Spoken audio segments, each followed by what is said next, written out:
राजस्थान में दो महिला नेता के चेहरे सामने आ रहे हैं। एक तरफ वसुंधरा राजे हैं, दूसरे तरफ यहाँ पे आपने देखा कि यहाँ जो दिया है वो उनको भी यहाँ पर देखा जा रहा है। तो देखिए इस वक्त यहाँ ये बात हो रही है, लेकिन आपने देखा होगा कि कल शाम से ही यहाँ पर जो बाबा बालकनाथ है उनके नाम का बार बार यहाँ पर जिक्र हो रहा है कि उनको यहाँ सीएम पद दिया जाए। कि इस वक्त वहाँ भाजपा की मीटिंग चल रही है और बाबा बालकनाथ इस वक्त दिल्ली में है। यहाँ पर हो सकता है जो उत्तर प्रदेश में देखने को मिला, जैसे कि योगी आदित्यनाथ यहाँ पर काम कर रहे हैं उत्तर प्रदेश में, वही स्थिति और वही सिचुएशन सेम और वही तस्वीरें राजस्थान में भी आने वाले समय में देखने को मिल सकती है। क्योंकि अभी तक बीजेपी बाबा बालकनाथ या फिर दिया कुमारी पर अपना दांव खेल सकती है, क्योंकि जिस तरीके से हिंदुत्व का कार्ड लेकर और बीजेपी 2024 के चुनाव में यहाँ पर उतरने वाली है पूरे देश भर में, तो कहीं ना कहीं बालकनाथ को सीएम बनाने से कहीं जो एक हिंदू वोट बैंक है उस पर अपनी पकड़ मजबूत करने के लिए बीजेपी यहाँ विचार कर सकती है।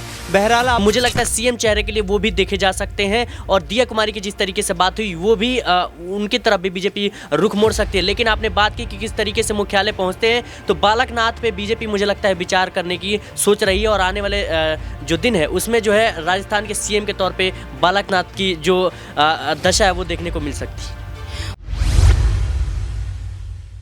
5 राज्यों में से 3 राज्यों में प्रचंड जीत हासिल कर लेने के बाद अब बीजेपी हाईकमान के पास बड़ी चुनौती ये बन चुकी है कि आखिरकार अब इन तीनों ही राज्यों में मुख्यमंत्री किसे बनाया जाए। क्योंकि अब यहाँ पर सवाल यही उठ रहे हैं और हर कोई यही जानना चाहता है कि आखिरकार राजस्थान, मध्य प्रदेश और छत्तीसगढ़ का अगला मुख्यमंत्री कौन होगा। ऐसे में देखा जाए तो तीनों ही राज्यों में बीजेपी खेमे से कई दिग्गज नेताओं के नाम चर्चा का विषय बने हुए हैं। लेकिन आज इस खास प्रोग्राम में हम राजस्थान की सियासत को लेकर एक बार फिर से चर्चा करने जा रहे हैं। नमस्कार, मैं प्रांशी राठौर और आप देख रहे हैं नेक्स्ट 9 न्यूज। स्वागत है आपका हमारे स्पेशल प्रोग्राम 2024 का महासंग्राम में, जिसमें आज हम फिर से चर्चा करेंगे राजस्थान की सियासत के बारे में। यूं तो राजस्थान की सियासत को लेकर हम पहले भी कई बार चर्चा कर चुके हैं, पहले भी न्यूज रूम में बैठे हुए तमाम सहयोगियों से जान चुके हैं कि आखिरकार राजस्थान का अगला मुख्यमंत्री कौन होना चाहिए।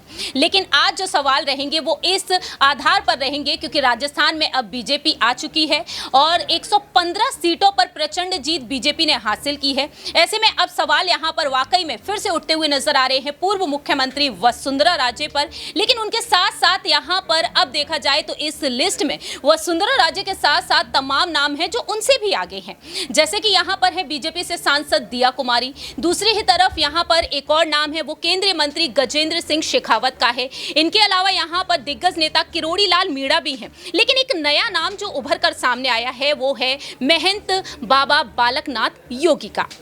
जी हां, बालकनाथ योगी, जिन्हें समर्थन देने के लिए उत्तर प्रदेश के मुख्यमंत्री योगी आदित्यनाथ भी पहुंच गए जब उन्होंने नामांकन पत्र दाखिल किया। तिजारा विधानसभा सीट से चुनाव लड़े हैं बाबा बालकनाथ ने, और बाबा बालकनाथ देखा जाए तो अब इन विधानसभा चुनाव में जीत हासिल कर लेने के बाद अब यहां पर चर्चा का विषय बन चुके हैं कि वह मुख्यमंत्री बनेंगे या फिर नहीं। तो आपको जानकारी दे दें कि प्रचंड जीत बीजेपी ने हासिल तो कर ली, लेकिन अब यहां पर मुलाकात का दौर बढ़ता ही जा रहा है।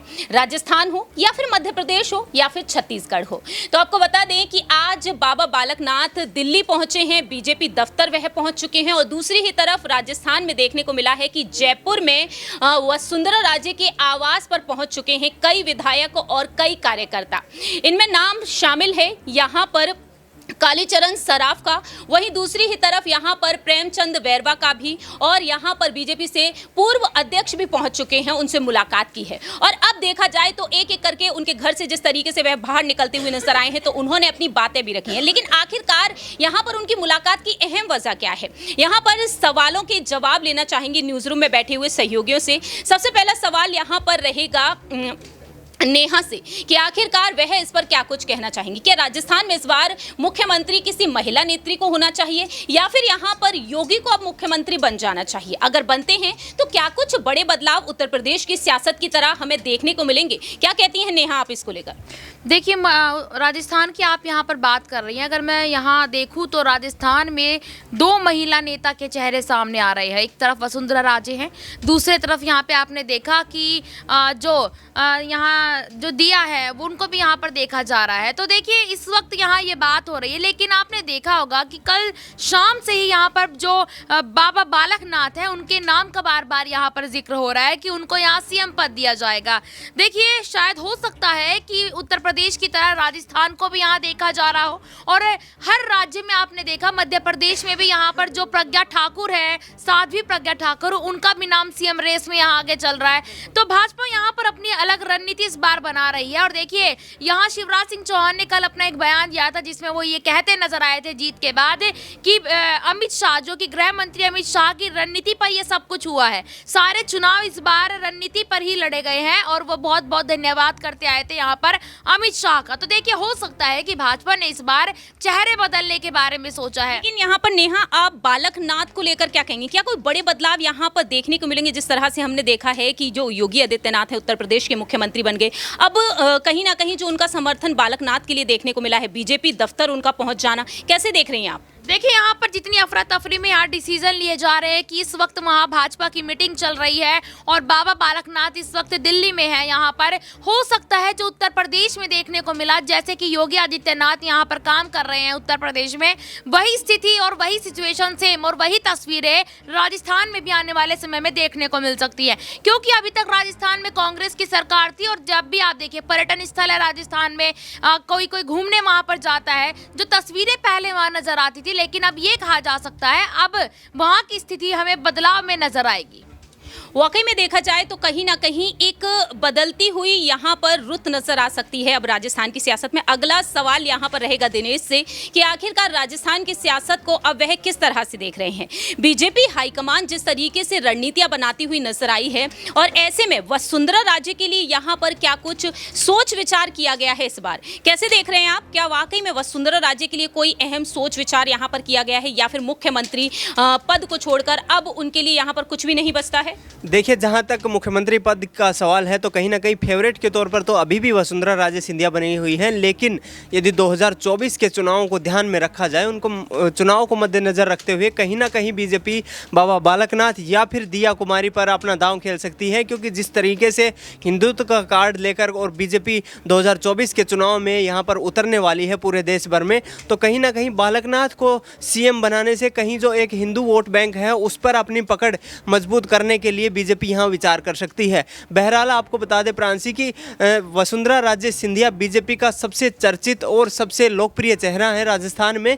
हालांकि पिछले कुछ समय से देखा जा रहा है लगातार उनको एक तरीके से साइडलाइन करने की जो प्रक्रिया लगातार बीजेपी आलाकमान की तरफ से देखी जा रही है, तो कहीं ना कहीं लग सकता है ऐसा। लेकिन जो चुनाव हुए हैं इनमें महिला वोट बैंक को साधे रखना ये एक बड़ी चुनौती थी बीजेपी के लिए, जिसे वसुंधरा राजे ने सिंधिया ने कर दिखाया। तो कहीं ना कहीं सीएम की रेस में बाहर नहीं हुई है, बन सकती हैं, लेकिन आगामी चुनाव की जो मद्देनज़र देखते हुए यदि बीजेपी की स्ट्रेटजी को देखें तो उनके आधार पर दिया कुमारी या बालकनाथ भी फेवरेट की लिस्ट में शामिल हैं।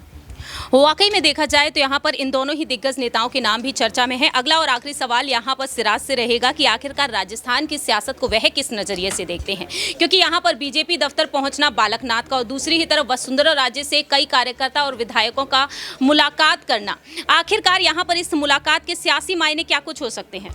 जी बिल्कुल, जिस तरीके से आपने कहा कि कहीं ना कहीं हिंदू वोट बैंक को साधने के लिए जो है बीजेपी इस प्रयास में जुट सकती है, क्योंकि योगी आदित्यनाथ का जिस तरीके से नाम चला है उत्तर प्रदेश की सरकार में, तो वैसे ही कुछ प्रयास बीजेपी की ओर से किए जा सकते हैं। और वसुंधरा राजे की बात रही तो वो अभी हाल ही में जो उनके जो दौर है वो समाप्त होते हुए नजर आते हैं। भले ही वो चुनाव जीत गई है लेकिन बीजेपी उनको खास तवज्जो दे नहीं रही। इस बीच अब चर्चा में आए थे बालकनाथ, और बीजेपी कुछ ऐसे कैंडिडेट की तलाश में थी जो हमेशा से चर्चा में बना रहा हो और उसकी एक अलग पहचान हो। तो मुझे लगता है जो बाबा बालकनाथ है जिनकी चर्चा अभी राजस्थान के चुनाव में हमें देखने को मिली थी, तो मुझे लगता है सीएम चेहरे के लिए वो भी देखे जा सकते हैं। और दिया कुमारी की जिस तरीके से बात हुई वो भी उनकी तरफ भी बीजेपी रुख मोड़ सकती है। लेकिन आपने बात की कि किस तरीके से मुख्यालय पहुंचते हैं, तो बालकनाथ पे बीजेपी मुझे लगता है विचार करने की सोच रही है, और आने वाले जो दिन है उसमें जो है राजस्थान के सीएम के तौर पे बालकनाथ की जो दशा है वो देखने को मिल सकती है।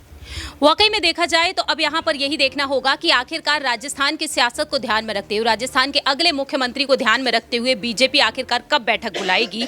और वहीं दूसरी ही तरफ देखा जा रहा है कि छत्तीसगढ़ में बीजेपी जल्द से जल्द विधायकों की बैठक बुलाने वाली है और यहाँ पर सीएम फेस को लेकर, सीएम पद किसे मिलेगा इसको लेकर फैसला किया जाएगा। तो राजस्थान के मुख्यमंत्री को लेकर जल्द से जल्द ऐलान हो सकता है और इसी पर सभी की नजरें टिकी हुई हैं। लेकिन आपकी क्या कुछ राय प्रतिक्रिया है? आखिरकार राजस्थान का अगला मुख्यमंत्री कौन? दिया कुमारी, बाबा बालकनाथ या फिर वसुंधरा राजे? एक बार फिर से कमेंट सेक्शन में आप बता सकते हैं। फिलहाल के लिए हम चलते हैं, बाकी की तमाम अपडेट्स के लिए देखते रहिए नेक्स्ट 9 न्यूज़।